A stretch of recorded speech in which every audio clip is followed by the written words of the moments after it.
오늘은 흔들리는 나침반은 방향을 잃지 않는다. 흔들리는 나침반은 방향을 잃지 않는다라는 제목으로 하나님 말씀 증거하도록 하겠습니다. 우리 인생을 살아갈 때 가장 중요한 것이 뭐라고 생각하십니까?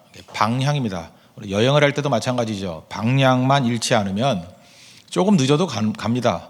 그리고 방향만 잃지 않으면 약간 흔들린다 할지라도 길을 잃지 않습니다.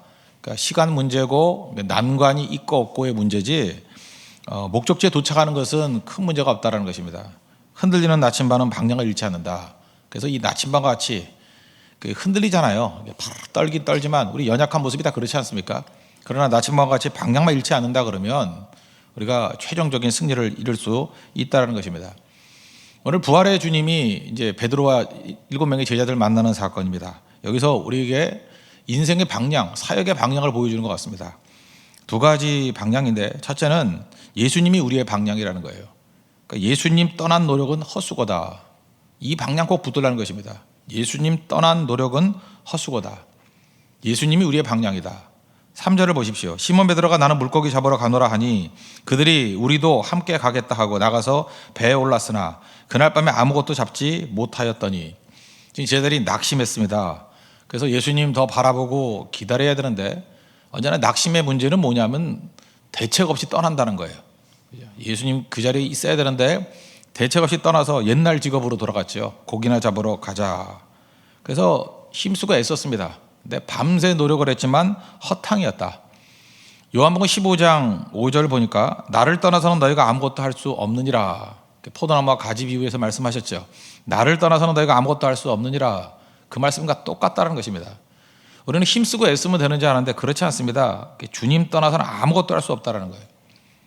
우리 신앙생활 하니까 교회 내로 좀 한정을 지어서 본다 그러면 교회도 뭐 잘 되기 위해서 이렇게 힘쓰고 애쓰지 않습니까? 노력 안 하는 것도 문제지만 힘쓰고 애쓰는 노력이 있는 사람들이 참 많습니다. 그래서 뭐 편지도 열심히 하고 전화도 열심히 하고 또 공연 준비도 열심히 하고 뭐 다 열심히들 합니다. 그런데 안 될 때가 있죠. 이유가 무엇입니까? 예수님 떠나서 하는 모든 것들은 사실은 헛수고라는 거예요. 그래서 우리가 모든 일들을 하기에 앞서서 먼저 예수님께 가고 있는가, 예수님 말씀을 떠나지 않았는가, 그거를 반드시 확인할 줄 알아야 된다는 것입니다. 그래서 예수님께 연결만 돼 있으면 나무가 열매 거두는 것과 마찬가지로 예수님께 연결만 돼 있으면 헛수고하지 아니하고 풍성한 물고기 거둔다는 것입니다. 오늘 6절을 보니까 그물을 배 오른편에 던지라 그리하면 잡으리라. 그래서 던졌더니 물고기가 많아 그물을 들 수 없었더라. 참 재밌지 않습니까? 성공과 실패의 차이는 배가 있는데 아마 왼쪽에만 던졌는가 봐요. 근데 오른쪽으로 한번 던져봐라 그랬더니 이게 배폭 차이잖아요. 배폭이 얼마나 되겠습니까? 뭐 넓어야 한 3m, 뭐 좁으면 작은 배라 그러면 뭐 한 1, 2m밖에 안 되겠죠. 근데 그 배폭 정도 차이에 한 마리도 못 잡는 일이 벌어지고 그물을 들 수 없을 정도로 많은 것을 잡을 수 있는 차이가 벌어지더라는 것입니다. 오늘도 우리 인생도 마찬가지예요. 성공과 실패는 이 배폭 차이입니다. 얼마나 하나님의 말씀 앞에 그 약간 순종하느냐 안 하느냐, 그 약간의 차이예요. 그 인생을 바꾼다는 것입니다. 사실 여러분들 기도에 대해서 그렇게 높이 평가를 하지 않잖아요. 믿음 없는 사람들은.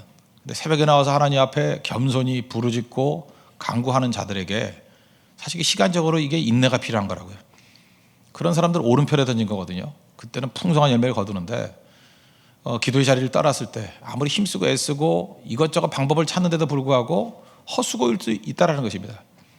또 우리가 기도하는 자리에 있다 할지라도 하나님 말씀에 대해서 우리가 불순종하는 어떤 것들이 있어요. 그죠? 자기만 아는 거예요.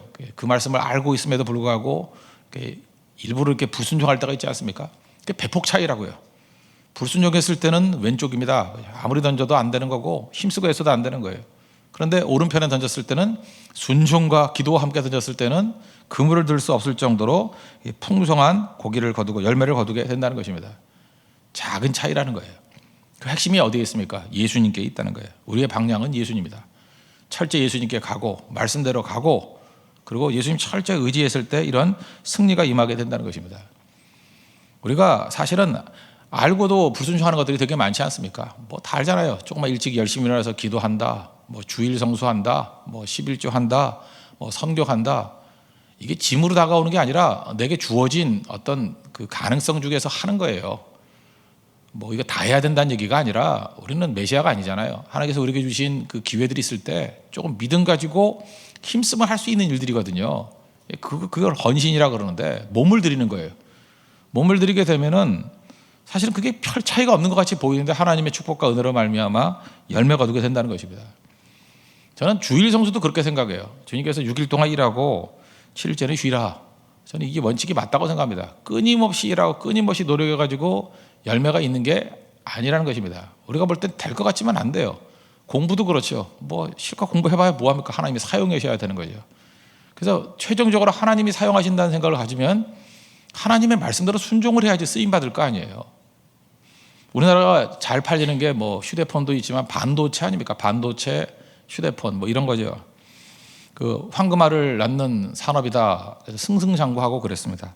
뭐 예를 들어서 이제 반도체 예를 들어보면 우리 지난 한 10년 동안 얼마나 우리 국가를 이끌어가는 가장 중요한 경제였습니까? 경제 원동력이었습니까? 그런데 황금알을 낳는 그런 그 산업이다 이렇게 얘기를 했는데 승승장구했는데 몇 년 전인가 값 폭락이 되더라고요. 갑자기 뭐 한 10불 받던 게 뭐 2불까지 떨어지고 20% 이렇게 막 떨어지고 막 그런 일이 벌어지더라고요. 제가 신문을 유심히 봤습니다. 왜 가격 폭락이 이루어졌느냐? 그랬더니 공급 과잉이래요. 공급 과잉. 그래서 그 다음 봤습니다. 그 다음 회의의 대책이 뭔가 그랬더니 공장을 365일 돌렸대요. 그래서 그 다음 해부터는 신정 연휴 열흘 쉬고 그 다음에 한 달에 2번씩 쉰대요. 제가 이걸 보면서 이런 생각을 했습니다. 그냥 매주일 쉬었으면 이런 일 없었는데. 그렇지 않아요? 매주일 쉬었으면 이런 일 없었다고요. 매주일 쉬고 철저히 예배드리고 했으면 그저 이렇게 안식했으면 뭐 이런 공급 과잉이 있을 수가 없잖아요. 근데 욕심이죠. 마치 황금알을 낳는 거위가 있다 그러면 그거 많이 구하겠다고 거위 죽이는 그 이소 우화에 나오는 얘기 같이 욕심 부리다가 넘어진다는 거예요. 우리는 많은 순간에 더 노력하면 더 많은 열매가 있다고 생각하는데 그렇지 않습니다. 말씀대로 예수님 따라 그때 승리가 임하게 된다는 거예요. 근데 이게 사실은 그 위기 상황에서 더 어려운 거죠. 위기 상황이 되면 마음이 급하잖아요. 그러니까 내 몸이 막 움직이는 거예요. 더 하려고 그러고. 그때 우리는 잠잠히 하나님만 바라라 그러잖아요. 오히려 위기 상황이 오고 어려움이 올 때마다 자기만 움직이는 게 아닙니다. 일하시는 분은 하나님이시기 때문에 잠잠히 하나님 바라보는 거예요. 그리고 내가 어디서부터 잘못됐습니까? 내가 주님 의지하지 않고 내 힘만 의지했습니다. 주님 말씀 따르지 않고 불순종했습니다. 하나씩 하나씩 시정해 가는 거예요. 그 주님의 음성이 들려옵니다. 배 오른편에 그물을 던지라. 사실 그때 별 기대 없잖아요. 그냥 작은 순종을 하는 거예요. 근데 깜짝 놀라는 거죠. 그물을 들 수 없을 정도의 고기를 거두게 되는 거. 이게 믿음의 과정이라는 것입니다. 여러분 그거를 경험해야 돼요. 그걸 한번 경험하는 사람은요, 그때부터 믿음이 부쩍부쩍 자랍니다. 아, 이게 원리구나. 그래서 그 다음부터는 믿음으로 반응하는 거예요. 믿음이 뭐 저절로 생기는 게 아닙니다. 마음속에 하나님께서 믿음을 심겨두고 영적 실험실에 가서 그 믿음을 활용하는 거예요. 활용했더니 진짜 열매를 거두게 되더라. 그럼 가속이 붙는 거죠. 또 다른 분야에도 이 믿음의 원리를 심고 또 다른 분야에도 이 믿음의 원리를 심고 사실 그게 한번 돌아가는 사이클이 한번 돌기 시작하면 이 교회 확산이 되는 거예요. 본인뿐만 아니라 다른 성도에게도 그것이 확산이 돼서 그때를 뭐라 그럽니까? 그게 부흥기라 그러는 거예요. 교회 전체가 하나님 말씀대로 움직이는 그때가 온다는 것입니다. 사실 그건 순간의 차이예요. 이번 고성성교에도 그런 것들을 맛볼 수 있는 우리 하나님의 거룩한 종들 되기를 바랍니다. 인간의 생각과 하나님의 생각은 전혀 다릅니다. 전혀 달라요. 우리 하다못해 뭐 중국 고사에도 새옹지마라는 게 있잖아요. 인생지사 새옹지마. 그저 이렇게 그 변방에 있는 요새에 있는 어떤 노인 얘기인데 뭐 말이 도망쳤다 뭐 그런 얘기 아니에요. 그래서 불행이다 그랬더니 뭐가 불행이냐 뭐 행복일 수도 있다 그랬더니 또 몇 마리 끌고 왔죠. 아마 멋지게 생긴 암말이었는 것 같아요.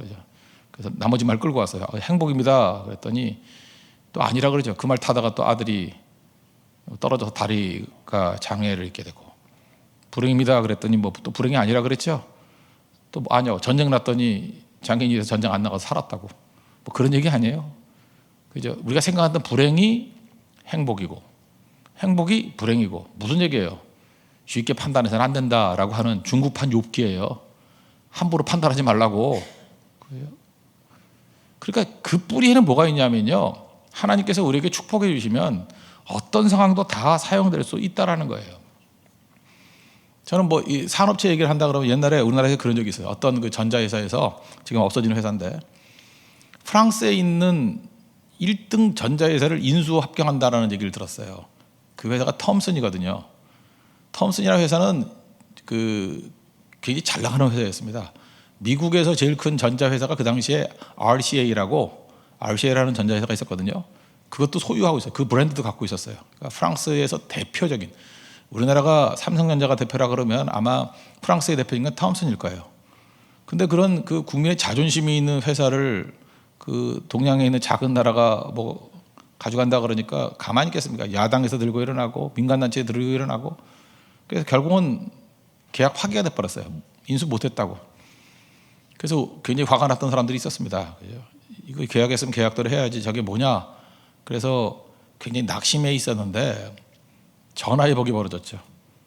그때 그 회사가 지금 없어진 회사인데 대우전자라고, 그죠? 대우에서 그거 했던 건데 갑자기 인지도가 올라가가지고요. 그 대우전자라는 이름이 갑자기 10% 이상 인지도가 올라가 버리고 매출액도 늘고, 오히려 돈 하나 안 들이고 계약했다가 말았던 것 때문에 저보다 몇 년 동안 호황을 누렸던 경우가 있었어요. 우리 인생도 마찬가지입니다. 뭘 하려고 그러다 이렇게 막히잖아요. 그러면 낙심부터 해요. 제가 말씀드리겠습니다. 낙심을 조금 유보하면 안 되겠어요? 예, 낙심을 하려면 하는데 일주일만 있다가 하면 안 되겠어요? 왜냐하면 하나님 앞에 너무 민망할까 봐. 우리 살다 보면 너무 민망할 때가 많아. 괜히 낙심했다 이런 생각 많이 들고, 괜히 원망했다 그럴 때가 많아요. 몰라요. 그거 어렵다고 생각했던 것이 사실은 길이 열릴 때가 있고요. 왜 나는 이렇게 답답한 상황이 놓이나 할 때 그게 달라지는 경우도 많이 있고 그래요. 결혼 문제도 마찬가지입니다. 뭐 빨리 하는 게 최고예요. 너무 빨리 해서 너무 빨리 깨지는 가정도 있는데, 늦게 해가지고 뭐 최고의 것이 될 수도 있는 거고, 그거 다르지 않습니까? 그렇지 않아요? 우리가 하나님 앞에서 빠르다가 좋은 것도 아니고요, 잘 나간다고 생각하는 게 잘 나가는 것도 아니에요. 근본은 무엇입니까? 하나님의 축복이에요. 교회도 그렇고 가정도 그렇고 우리 개인도 마찬가지입니다. 하나님의 축복 없이는 절대로 살 수 없다라는 거예요. 그래서 판단 유보예요. 우리가 볼 건 이겁니다. 주님께 가고 있는가? 떨리는 나침반과 같이 주님을 향해 나아가고 있는가? 그러면 당장 확인하려고 그러지 마세요. 방향이 올바르면 반드시 승리해요. 반드시.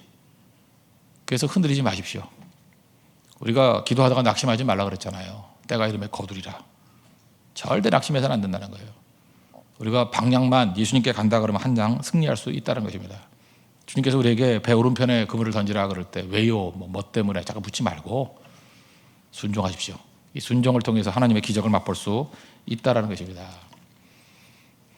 또 한 가지 이제 방향인데, 우리에게 하나님께서 능력도 주시고 기회도 주시고 은사도 주셨잖아요. 그 주신 은사와 기회를 가지고 해야 될 일이 뭐냐? 사람 낚는 어부 돼야 된다는 거예요. 지금 부활의 주님께서 물고기 잡는 기적을 보여주셨죠. 사실 이건 첫 번째 기적이기도 하지 않습니까? 제자들을 부를 때, 특별히 마태복음 4장에 보면, 마태복음 4장이니까 뭐 3장이 시험 받는 장이고 4장이니까 초창기잖아요. 초창기 때 베드로 부르실 때 나를 따라오라, 내가 너희를 사람을 낚는 어부가 되게 하리라. 이 첫 번째 사실은 부르심의 내용이었어요. 부활의 주님이 또 마지막에 주신 내용이 또 이 얘기예요. 무슨 얘기입니까? 너희들이 가지고 있는 모든 역량을 가지고 해야 될 일이 뭐냐면 사람 낚는 어부 돼야 된다, 이거라는 것입니다. 우리 예수 믿고 구원받았습니다. 좀 이렇게 간단하게 생각하면 사실 지금 죽어서 천국 가도 문제 없잖아요. 그럼 예수님 믿고 난 다음에 뭐 흔들리거나 이 험한 세상 살지 말고 다 데리고 천국 가도 뭐 별 문제 없지 않습니까? 근데 왜 남겨뒀죠? 어떤 때는 천국을 너무 사모하다 보면 천국 가고 싶은 사람 없어요? 뭐 어떤 성도는 그러대요. 뭐 요즘에는 하늘 소망만 듣고 있다고 약간 걱정이 돼요. 그래서 스스로는 가지 말라고 하나님 부르실 때 가라고 내가 그렇게 얘기를 했는데, 예. 하늘 소망, 사실 그럴 때 있어요. 그냥 너무 천국을 사모하고 빨리 주님 앞에 가고 싶고, 우리 나그네니까 여행 너무 오래 하다 보면 천국 가고 싶은 마음, 우리 집에 가고 싶은 마음도 있잖아요. 그 마음이 틀린 건 아니라는 거예요. 근데 이 땅에 남겨둔 이유가 뭡니까? 사람 낚는 어부 되라는 거예요. 그게 사명이거든요. 제한적인 시간 동안에 충성 다하라는 거예요. 그래서 교회의 핵심적인 가치가 뭐냐 하면 예배 드리고 전도하는 거예요. 예배 드리고 그 사람 그 다음 세대를 키우는 거예요. 그래서 제가 REM이라고 그랬잖아요. 리바이벌, 예배고 에듀케이션, 그 다음 세대를 키우고 미션, 선교하는 거예요. 이게 이 땅에 남아있는 백성들의 사실 모습이라는 것입니다. 그거 해야 된다는 거예요. 하나님께서 우리에게 지위도 줬고 뭐 은사도 줬고 다 줬지 않습니까? 은사 자랑해서는 안 되죠. 그거 많이 갖고 있다고 뭐 잘난 건가요? 열매죠, 열매. 그걸 통해서 얼마나 많은 열매를 거두게 되었는가. 사실 우리 교회에서 지금 사역을 감당하고 있는 거, 선교 사역하는 것들은 여러분 많이 느끼시죠? 우리가 가지고 있는 역량보다 어떻게 보면 약간 벅찰 정도로 좀 하는 거거든요. 너무 심해하면 또 문제가 되겠지만 힘에 지나도록 주님 앞에서 충성하는 건 필요하다고 생각을 합니다. 왜냐하면 교회의 사명이 그것이기 때문에. 여러분 회사에서도 여러 부서가 있을 때 핵심 부서라고 있죠. 핵심 부서가 하는 일이 뭐예요? 그 회사에서 이익을 남기는 곳이에요. 그 회사를 존재하게 만드는 부서를 핵심 부서라 그러잖아요. 하나님께서 보실 때 핵심 교회가 어떤 교회겠어요? 예수님 이름 증거하고 전도하고 선교하고, 그게 사실 핵심적인 내용 아니겠습니까? 우리가 그것을 위해서 부르심을 입었다라는 거예요. 흔들리지 말고, 그죠? 우리에게 주신, 하나님께서 무슨 물질을 주셨다 그러면 그냥 다 선교에 쓰겠습니다 이런 각오를 갖고, 내게 은사를 주셨다 그러면 선교에 쓰겠습니다 라는 각오를 갖고, 내게 시간을 주셨습니다 그러면 선교에 쓰겠습니다 라고 각오하게 될 때 그 방향이 옳다라는 거예요. 주님이 뭐라 그랬어요? 사람 낚는 어부 되리라. 다시금 부활의 주님께서 한 번 더 보여준 게 뭐예요? 그물 던지면서 물고기 낚는 어부 되라는 거예요. 엄밀히 말해서 이 그물질은 사실 살아있는 고기를 잡으면 죽이는 거죠. 살아있는 걸 죽이는 거예요. 근데 영적인 그물질은요, 죽어있는 사람들을 살리는 것입니다. 그 살리는 그물질이에요. 어찌 보면 이런 거죠. 여기저기 다 죽어있는 거예요. 그러니까 구출이에요, 구출. 막 죽어가 있는 사람들 그물질 해가지고 건지면 사는 거예요. 나한테 걸리면 사는 거예요. 이번 고성선교도 그겁니다. 내가 던지는 그물에 걸리면 그 사람은 살아나는 거예요. 많이 살려야죠. 어부에게서 최고의 기쁨이 만선이라 그러죠. 만선. 배에 더 실을 것이 없을 정도로 고기로 가득가득 싣고 오는 거. 저는 영적 만선의 기쁨을 느끼는 그런 시간이 되기를 원합니다. 그죠? 교회가 그래서 만선이 돼서 돌아와야 돼요. 배 떠나고 난 다음엔 영혼을 건지는 만선이 돼서. 그러기 위해서 필요한 게 무엇입니까? 방향의 방향. 예수님이 우리의 방향이고 사람 낚는 어부가 우리의 방향이다. 정확한 방향을 붙들고 나갈 때 언제나 승리할 것입니다. 이런 올바른 방향으로 흔들리는 나침반, 약한 존재지만 방향만 올바르다 그러면 반드시 승리하게 된다는 것입니다. 여러분 인생을 이런 바른 방향에서 헌신을 통해서 열매 거둘 수 있는 우리 하나님의 거룩한 종 되기를 바랍니다. 모두 자리에 일어나겠습니다. 공동체 기도 드리겠습니다. 그리고 505장 찬송하겠습니다. 다 같이 기도하겠습니다.